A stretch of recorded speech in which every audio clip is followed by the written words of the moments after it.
What's going on, everyone? You're back with Jono for another quick math lesson. Today we're going to look at the area of a triangle, but using trigonometry.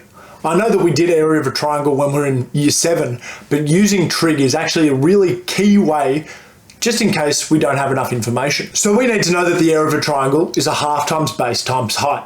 We have learnt that all the way back in year 7, and that is the fundamental idea to understanding how we can use trig to get these correct. We need to know that the base is the bottom line and the height is the perpendicular height or the altitude from the base up to the tippy top. It's not the slant height, so it's not the size of one of the angles going up, it's the actual physical tip of the triangle that we are looking for. So it's sometimes called the altitude, and in this example here, 8 across the bottom and 6 is the distance to get to the very top. It's not one of these two distances, it's only talking about that altitude or how high to get to the very top there. But sometimes we're not going to be given that altitude height. We might only get two sides of a triangle with an angle, just like our sine or cosine rules.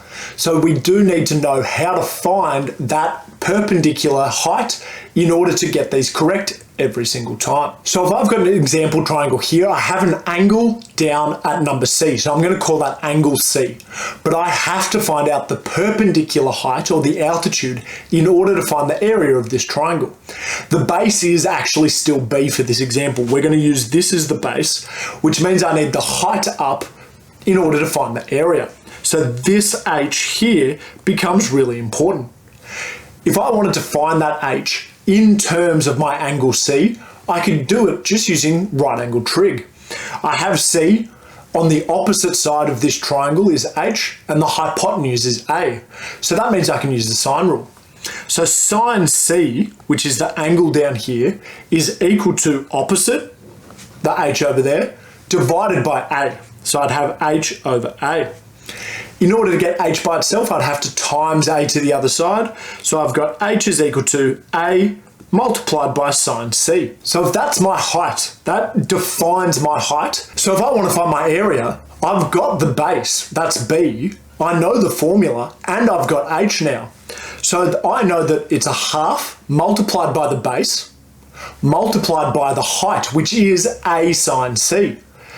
If I want to write this in a more alphabetical order, just so it looks a little bit nicer, I'm saying that it's a half multiplied by A times B multiplied by sine C, or that H that we found. So this is actually the formula to find the area of any triangle. So as long as you've got two sides and an included angle, it has to be the included angle, you can find the area of any non-right angled triangle. So for this example, we're just trying to find the area. Right, I've got an included angle and two arms, so all I have to do is write that the area is equal to a half times A times B sine C. Well, I've got those three things, so all I've got to do is plug it into my calculator. This is equal to a half times 12 times 16 multiplied by sine 32. Again, the A and B doesn't matter which order they go in, they're just multiplied, they'll work out in the end. So as long as you've got those numbers in, type them into your calculator, you'll get the answer of 50.87.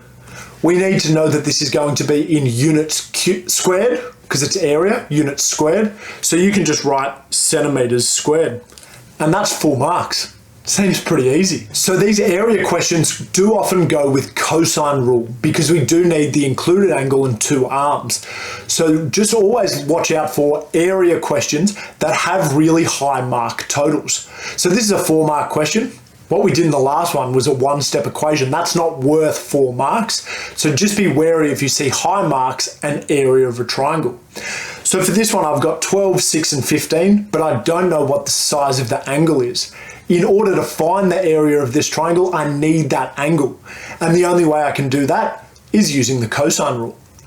If you're not on top of how to use the cosine rule, please check my last lesson because it's got some details. So we know that the formula is cos C is equal to C squared minus the two arms, A squared minus B squared, divided by 2AB.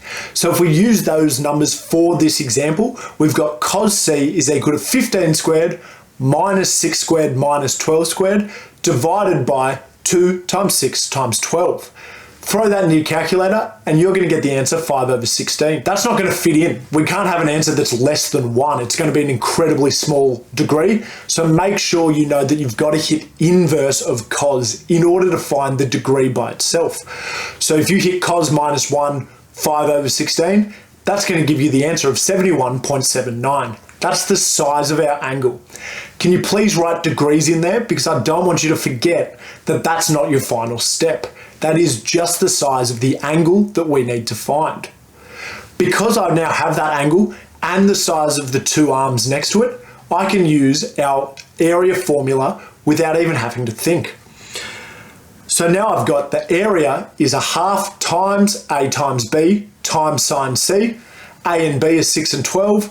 I would use sine answer from the previous working just to make sure there's no rounding errors. But if you've got 1/2 times 6 times 12 times sine 71.79, throw that into your calculator and that's going to give you the answer of 34.2. That is your final step. And you can see why this answer was a 4-mark question compared to the 1-mark question that we did at the start. Looking out for those tips and tricks of, oh, this should be worth more marks, or this is way too easy for this many marks, is just a good way to check that you've got all the information before you get going. I hope you found this lesson helpful, and I'll see you later.